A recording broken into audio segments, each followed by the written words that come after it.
That's my secret, Cap. I'm always angry.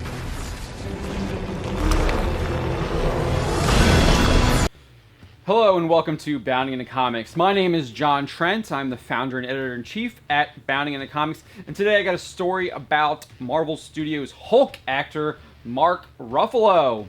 The Avengers actor reacted to the vice presidential debate between current Vice President Mike Pence and California Senator Kamala Harris by accusing the vice president of, quote, white male supremacy, end quote. Ruffalo took to Twitter where he wrote, "Just going over it all in my head, the way Mike Pence constantly interrupted and spoke over Kamala Harris was the prime example of white male supremacy and its common dismissal and disrespect for a black woman."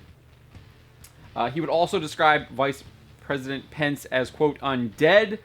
He simply wrote, "This man is the undead," in a tweet. Vice President Mike Pence isn't the only official in President Donald Trump's administration that Ruffalo has accused of white supremacy.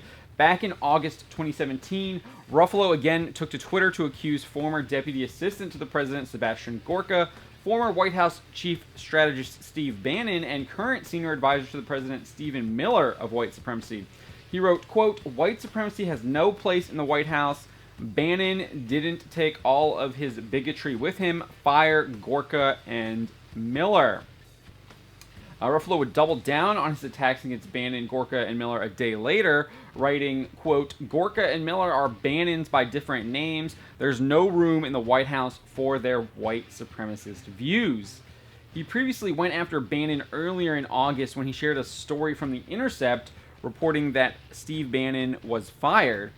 He wrote, quote, "-1 white supremacist. They never were big on diversity anyway," end quote. Not only has Ruffalo accused numerous Trump administration officials of white supremacy, but he also quoted the headline of Britain's The Guardian article that claimed in 2017 that Trump's voter fraud commission is a shameless white power grab.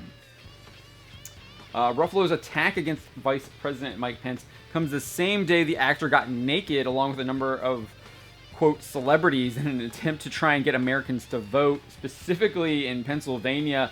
I just think Ruffalo has literally, I think he's just lost it. The guy has literally lost his mind. He doesn't really know what he's saying anymore. He's stripping on camera to try and get people to vote. He's debasing himself constantly on Twitter. If you scroll through his Twitter feed, everything is about Trump and politics. The guy is just he's lost perspective of the world, and he seems like his mind is just controlled by fear, and you really can't live that way. And he's just an absolute horrible example. And it's really a shame that he plays one of the Avengers in the Marvel Cinematic Universe, and you have people looking up to maybe his character, and he's just played by such a complete and utter moron, honestly. But that's what I got for you today. Let me know what you think. What do you think about Mark Ruffalo's attack on Vice President Mike Pence?